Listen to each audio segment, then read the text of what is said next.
ప్రజలను నట్టేట ముంచిన ఏకైక సీఎం చంద్రబాబే అని మండిపడ్డారు శ్రీ సత్యసాయి జిల్లా వైఎస్ఆర్సీపీ అధ్యక్షురాలు ఉషా శ్రీచరణ్.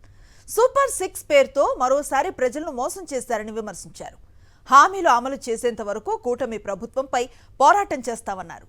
శ్రీ సత్యసాయి జిల్లా పెనుకొండ మండల పరిధిలో వెంకటగిరి పాళ్యం గ్రామంలో వైఎస్ఆర్సీపీ కార్యకర్తలతో కలిసి ప్రజలతో మమేకమయ్యారు ఉషా శ్రీచరణ్.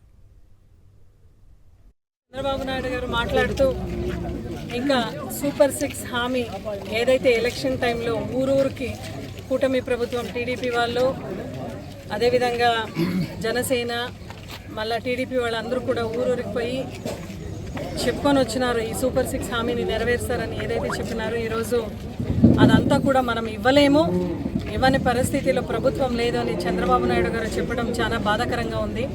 ఎందుకంటే ఎలక్షన్కు ముందరైతే ప్రతిరోజు కూడా జగనన్నని ఏదో ఒక మాట విమర్శిస్తూ అదేవిధంగా వైఎస్ఆర్సీపీ ప్రభుత్వాన్ని విమర్శించు మాట్లాడేవాళ్ళు.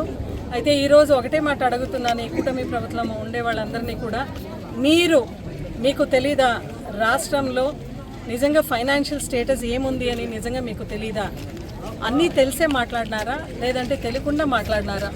లేదంటే ఈరోజు ప్రజలందరూ కూడా అమాయకులుగా ఉండారు, వాళ్ళకి ఏదో కలిబిలి మాటలు చెప్పేస్తాము, ఎక్కిన తర్వాత మనం సీఎంగా ఉంటూ తర్వాత ఏది చేసినా కూడా ప్రజలు ఏం చేయని పరిస్థితిలో ఉంటారు కాబట్టి వాళ్ళని మోసగించవచ్చు అని మీరు మాట్లాడినారా?